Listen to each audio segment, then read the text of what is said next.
জয় অসম সকলোকে বিলাসিতা অসমৰ তৰফৰ পৰা বৈপ্লৱিক অভিবাদন জ্ঞাপন কৰিছোঁ। লাইভটো যদি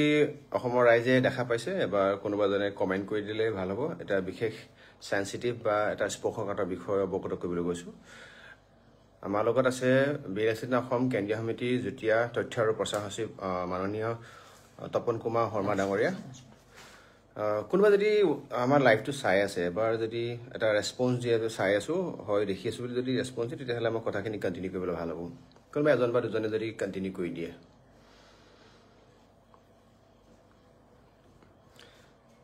আচ্ছা, প্ৰীতম গীতিমা দাস, প্ৰীতম সংগীতা চাহু, অ'কে, ধন্যবাদ। ইতিমধ্যে আপোনালোকে গম পায় যে এটা খুব ডাঙৰ ইছ্যু, যিটো ইছ্যু কেৱল অসমতে নহয়, নৰ্থ ইষ্টতে নহয়, ভাৰতৰ বাবে এটা ডাঙৰ ইছ্যু, এটা সমস্যা। ইতিমধ্যে আপোনালোকে গম পায় যে বহিৰাগত এছাম ব্যক্তি আগ্ৰাসনৰ বলি হৈছে বিশেষকৈ অসম, উত্তৰ পূৰ্বাঞ্চল, আৰু আমি দেখিছোঁ ভাৰতো ইয়াৰ ক্ষেত্ৰত বিভিন্ন ক্ষেত্ৰত ক্ষতি হৈছে। গতিকে বহিৰাগত যি বাংলাদেশীৰ যি সমস্যা, হিন্দু বাংলাদেশী হওক বা মুছলমান বাংলাদেশী হওক, এই সমস্যাটো আজি এদিন দুদিনৰ নহয়। যি সমস্যাৰ ওপৰত ভেজা দি বহুখিনি দল সংগঠনে, বহুখিনি ব্যক্তিয়ে নিজৰ এটা সুবিধাজনক পজিশ্যন, সুবিধাজনক এটা ঠাই সুচল কৰি ল'লে। কোনোবা ৰাজনৈতিক নেতা হ'ল, কোনোবা ৰাজনৈতিক পালি নেতা হ'ল। গতিকে আমি দেখিবলৈ পাইছোঁ যে বিদেশী মূলৰ যিটো সমস্যা, এই সমস্যাটোক কেৱল মাথো উপস্থাপন কৰে কিছুমান ব্যক্তিয়ে ৰাজনৈতিক প্ৰণোদিতভাৱে। আমি দেখিবলৈ পাইছোঁ কেইদিনমানৰ আগত বাংলাদেশত যিটো হৈ যোৱা ঘটনা, যি বাংলাদেশৰ ঘটনাৰ কাৰণে ইতিমধ্যে প্ৰত্যেকখন নিউজ পেপাৰত সম্প্ৰচাৰিত হৈছে, বাতৰি প্ৰকাশ পাইছে যে বহিৰাগত ব্যক্তিয়ে যিকোনো চল চাতুৰিয়ে ভাৰত তথা উত্তৰ পূৰ্বাঞ্চল তথা অসমলৈ অহাৰ এটা কুচকাৱাজ কৰি আছে। গতিকে এই সম্পৰ্কত আমাৰ লগত থকা কেন্দ্ৰীয় সমিতি তথ্য আৰু প্ৰচাৰ সচিব যুটীয়া তপন কুমাৰ শৰ্মা ডাঙৰীয়াক কথাখিনি ধৰিবৰ কাৰণে আৰু এই বিষয়টোৰ ওপৰত প্ৰত্যেকটো দল সংগঠনে সক্ৰিয়ভাৱে ভূমিকা লৈ অসম চৰকাৰক, ভাৰত চৰকাৰক বাধ্য কৰাব লাগে যাতে কেতিয়াও কোনো কাৰণত বহিৰাগতৰ এই বোজাটো যাতে অসমে ল'বলগীয়া নহয়। মোৰ লগত আছে তপন শৰ্মা ডাঙৰীয়া। দেৱ অসমবাসী ৰাইজকে মই আন্তৰিক অভিনন্দন জনাইছোঁ। বাংলাদেশৰ সৈতে বৰ্তমানৰ যিটো এতিয়া পৰিস্থিতি হৈছে, বাংলাদেশত বৰ্তমান যিটো সংঘটিত হৈছে পৰিৱেশ, এই পৰিস্থিতিয়ে আটাইতকৈ ক্ষতিগ্ৰস্ত কৰিব অসম আৰু অসমীয়া জাতিক। ইতিমধ্যে সমগ্ৰ অসমৰ ৰাইজে দেখা পাইছে যে ভাৰতৰ স্বাধীনতাৰ পিছৰে পৰা আজিলৈকে ৭০ বছৰে ভাৰত চৰকাৰে অসম আৰু অসমীয়া জাতিৰ যি মৌলিক সমস্যা, যি সমস্যাত আমি নিজৰ স্বভূমিতেই নিজৰ অস্তিত্ব আজি বিদীৰ্ণ হৈ আহি আছে, বাংলাদেশীৰ আগ্ৰাসন হৈ আহি আছে, বহিৰাগতৰ আগ্ৰাসন হৈ আহিছে, এনেকুৱা সমস্যাবিলাকত ভাৰত চৰকাৰে আজিলৈকে খিলঞ্জীয়া জাতি হত্যাৰ যিটো মৌলিক সমস্যা সমাধান কৰাৰ বাবে কোনো দিনে, কোনো সময়তে কোনোদিনে গুৰুত্ব পদক্ষেপ গ্ৰহণ কৰা নাই। আজি এটা ডাঙৰ জটিল সমস্যাত অসমৰ জাতি হত্যা বিদীৰ্ণ হোৱাৰ এটা উপক্ৰম হৈছে। বাংলাদেশত যিটো ঘটনা সংঘটিত হৈছে, এই ঘটনাৰ ফলত ইতিমধ্যে আমি দেখা পাইছোঁ, আজি খবৰ কাগজত পাইছোঁ, হাজাৰ হাজাৰ বাংলাদেশীয়ে, হিন্দুৱে হওক বা মুছলমানেই হওক, তেওঁলোকে ভাৰতত প্ৰৱেশৰ বাবে অবিৰাম চেষ্টা কৰি আহি আছে। ভাৰতত প্ৰৱেশৰ চেষ্টাত বিভিন্ন ৰাজ্যত তেওঁলোক নাযায়, যাব একমাত্ৰ অসমলৈ। যি অসমলৈ আহি তেওঁলোকে অসমৰ খিলঞ্জীয়া জাতি হত্যাক ধ্বংস কৰি এই প্ৰদেশত তেওঁলোকৰ ভাষিক আগ্ৰাসন আৰু যি তেওঁলোকৰ এটা লক্ষ্য আছে, বৃহত্তৰ বংগদেশ গঠনৰ যিটো এটা পৰিকল্পনা চলি আহি আছিল, তাক তেওঁলোকে বাস্তৱত ৰূপায়ণ কৰাৰ বাবে চেষ্টা কৰিব। আৰু এই প্ৰসংগতে মই সমগ্ৰ অসমৰ ৰাইজক এটা ঐতিহাসিক ঘটনা মই আপোনালোকক ক'বলৈ লৈছোঁ যে ভাৰত বিভাজনৰ সময়ত, যি সময়ত ভাৰতবৰ্ষত পশ্চিমৰ সীমা পাঞ্জাৱ সীমান্ত বন্ধ কৰা হয়, তেতিয়াই অনুৰূপ ধৰণে অসম আৰু পূৰ্ববংগৰ সীমা বন্ধ কৰিবলৈ অসম চৰকাৰক ক্ষমতা দিবলৈ তাহানিৰ জাতীয়তাবাদী নেতা অম্বিকাগিৰি ৰায়চৌধুৰীয়ে দাবী জনাইছিল। তেতিয়া 1948 চনৰ যি কনষ্টিটুৱেঞ্চি এছেম্বলিত মন্ত্ৰী গোপাল স্বামী আয়েংগাৰে কৈছিল যে অসমৰ সীমা তদাৰক কৰাৰ অধিকাৰ অসম চৰকাৰক দিলে অসম চৰকাৰে ক্ষমতাৰ অপপ্ৰয়োগ কৰি পশ্চিমবংগৰে বাঙালীকো অসমত প্ৰৱেশ কৰাত বাধা দিব। এই কথাৰ পৰা বুজা যায় যে অসম পূৰ্ববংগ অৰ্থাৎ বৰ্তমানৰ যি বাংলাদেশ সীমান্ত বন্ধ কৰা বা অনুপ্ৰৱেশৰ পথ বন্ধ নকৰাটো সংবিধান গৃহীত হোৱাৰ আগৰে পৰা কংগ্ৰেছ চৰকাৰে গ্ৰহণ কৰা এক বাস্তৱ নীতি। আজি ভাৰতবৰ্ষত বিজেপি চৰকাৰ আছে। বিজেপি আৰু RSSৰ যিটো চক্ৰান্তই হৈছে যে ভাৰতবৰ্ষৰ যিখিনি বাহিৰৰ পৰা অহা, বাংলাদেশৰ পৰা যিখিনি হিন্দুৱে হওক, সেই হিন্দুখিনিক তেওঁলোকে টাৰ্গেট কৰি লৈছে আৰু এই হিন্দুখিনিক অসমলৈ তেওঁলোকে প্ৰৰোচিত কৰি ইতিমধ্যে তেওঁলোকে কাৰ ৰূপায়ণ কৰিছে এটা কৌশলপূৰ্ণ স্থিতিৰে কাৰ ৰূপায়ণ কৰিছে আৰু অসমত আছে এখন জাতিক দংগী নৃশংস চৰকাৰ যিখন চৰকাৰৰ মুৰব্বীজনে সৌসিদিনা কৈছে যে য'ত খিলঞ্জীয়া অসমীয়াই মাটি কিনিব পাৰিব তাত বাংলাদেশৰ পৰা আহি ভাৰতত প্ৰৱেশ কৰা নাগৰিকত্বয়ো মাটি কিনিব পাৰিব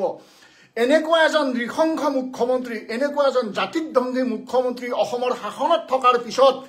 আমি কেনেকৈ ক'ব পাৰোঁ যে অসমীয়া জাতিটো সুৰক্ষিত কৰিবলৈ তেওঁৰ কিবা প্ৰণালীবদ্ধ প্ৰচেষ্টা আছে তেখেতে আচলতে অসমীয়া জাতীয় সত্তাটোক পৰিকল্পিতভাৱে দিল্লী আৰু নাগপুৰৰ চক্ৰান্তৰ বলি হৈ তেওঁ নৃশংসভাৱে আমাৰ জাতীয় সত্তাটোক ধ্বংস কৰিবলৈ চেষ্টা কৰি আহি আছে তেখেতৰ কথা আৰু কামেই আমি দেখা পাইছোঁ যে তেওঁৰ নেতৃত্বত অসমীয়া জাতিৰ কাহানিও সুৰক্ষিত নহয় এই বিজেপি চৰকাৰৰ শাসনকালতেই সৌসিদিনা 2016 চনৰ 7 মাৰ্চৰ দিনাখনে চিলাপথাৰ ঘটনা সংঘটিত হৈছিল আজি যদি আমি প্ৰত্যেকজন অসমীয়াই এই কথা ভাবি লওঁ যে যদি সেই লাখ লাখ হাজাৰ হাজাৰ বাংলাদেশী যদি অসমলৈ আহে তেনেহ'লে অসমৰ গোটেই জিলা মহকুমা সদৰত চিলাপথাৰৰ দৰে ঘটনা নহ'বনে আজি আমি অস্তিত্বৰ সংকটত ভুগি আছোঁ আৰু এই অস্তিত্বৰ সংকটটোৰ বাবে প্ৰত্যেকজন অসমীয়াই এটা উপলব্ধি কৰিব লাগিব যে আমি জাতি হিচাপে জীয়াই থকাৰ পন্থ কেনেকৈ ল'ম যদি বাংলাদেশী হিন্দুবিলাক যদি অসমলৈ আহে বাংলাদেশী মুছলমানবিলাক যদি অসমলৈ আহে আৰু এইবিলাকক যদি ভাৰত চৰকাৰে কোনো ধৰণৰ প্ৰৰোচিত নকৰি তেওঁলোক যদি অসমত নাথাকি তেওঁলোকক যদি বন্ধ কৰাৰ ব্যৱস্থা গ্ৰহণ নকৰে তেনেহ'লে আমি স্বভূমিতে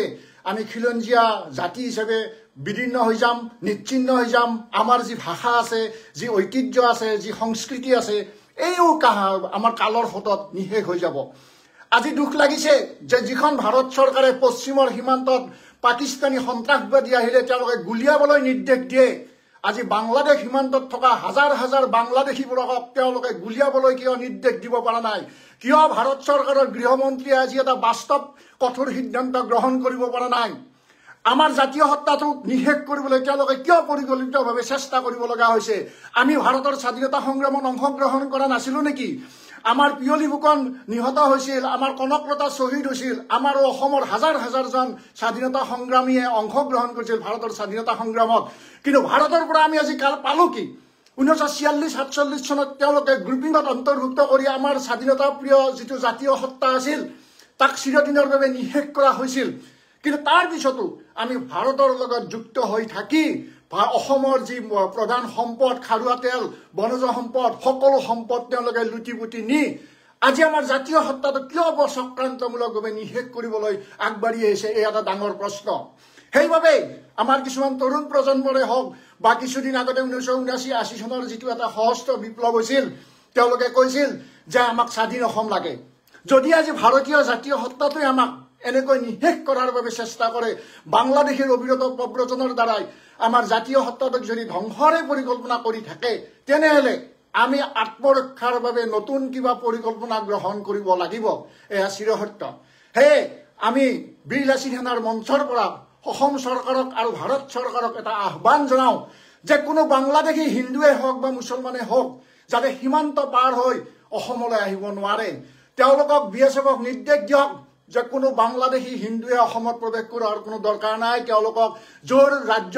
তাতেই তেওঁলোকক সংস্থাপিত কৰক তেওঁলোকে তাতেই থাকক অসমত যাতে এজনো বাংলাদেশী আহিব নোৱাৰে তাৰ বাবে আমি অসম চৰকাৰক নিৰ্দেশ দিবলৈ গৃহমন্ত্ৰীক অনুৰোধ জনাইছোঁ জয় অসম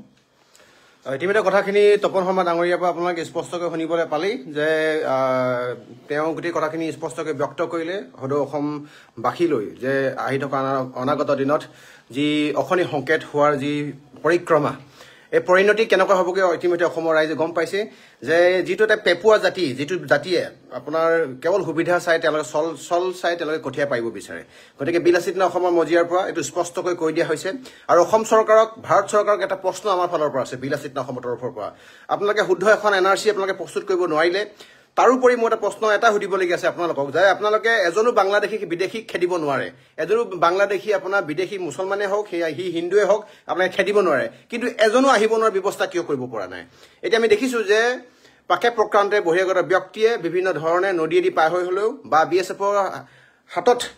বুজাবুজিয়ে অংক কৰি হলেও বা চৰকাৰৰ যি আপোনাৰ অংক বুজাবুজি অংকৰ যোগেদি হলেও যে অসম তথা ভাৰতত প্ৰৱেশ কৰা যি কুচক্ৰান্ত কৰিছে তাত কিন্তু অসম তথা ভাৰত চৰকাৰে দৃষ্টি নিক্ষেপ কৰিব লাগে এটা প্ৰশ্ন মই স্পষ্ট হৈ আছে বাৰে বাৰে এটা কথা সুধিব বিচাৰিছো যে আপোনালোকে এজনো বাংলাদেশী খেলিব নোৱাৰে ঠিক আছে আমি তাক মানি লৈছো কিন্তু এজনো বাংলাদেশী আহিব নোৱাৰা আপোনাৰ কটকটীয়া নিৰাপত্তা ব্যৱস্থা কিয় কৰিব পৰা নাই ইতিমধ্যে আমাৰ কেন্দ্ৰীয় সমিতিৰ তপন শৰ্মা ডাঙৰীয়াদেৱে কৈ গ'ল যে ভাৰত পাকিস্তানৰ বৰ্ডাৰ যিদৰে চিল আছে ভাৰত পাকিস্তানৰ বৰ্ডাৰ যেনেকৈ আপোনাৰ বহিৰাগত ব্যক্তি আহিলে আপোনালোকে গুলিওৱা নিৰ্দেশ আছে তেনেকৈ ভাৰত বাংলাদেশৰ বৰ্ডাৰো তেনেকুৱা আপোনালোকে কঠোৰ নিৰ্দেশনা দিয়ক নহ'লে কিন্তু চাওক ইতিমধ্যে আপোনালোকে গম পাইছে যে অসমৰ যিবিলাক আপোনাৰ ভৌগোলিক পৰিসীমা বা মাটি প্ৰায়বিলাক আমাৰ মাটি বাৰী ইতিমধ্যে বহিৰাগত ব্যক্তিৰ হাতত গৈছে গতিকে এই ব্যক্তিসকলে ইয়াতে অসম তথা ভাৰতলৈ আহি পিনে কি কৰিবহি আমাৰে বৰঘৰত সোমাই আমাৰ ওপৰত অত্যাচাৰ চলাব গতিকে এনেকুৱা ধৰণৰ যদি কেতিয়াও কোনো কাৰণত আহি থকা দিনত অত্যাচাৰ অনাচাৰ এনেকুৱা যদি যাতে দুৰ্নীতি কেতিয়া কোনো কাৰণ নহয় যদি অপশাসনত বা আগ্ৰাসনত যাতে বলি হ'বলগীয়া নহয় খিলঞ্জীয়া ব্যক্তিসকল তাৰ কাৰণে বিলাসিত অসমৰ তৰফৰ পৰা অসম চৰকাৰ তথা ভাৰত চৰকাৰক আমাৰ ফালৰ পৰা আহ্বান জনালো কিন্তু এটা কথা স্পষ্টভাৱে মনত ৰাখিলে ভাল হয় যে ৰাজনৈতিক সমীকৰণৰ কাৰণে ৰাজনৈতিক অংকৰ কাৰণে মুনাফাৰ কাৰণে প্ৰণোদিতভাৱে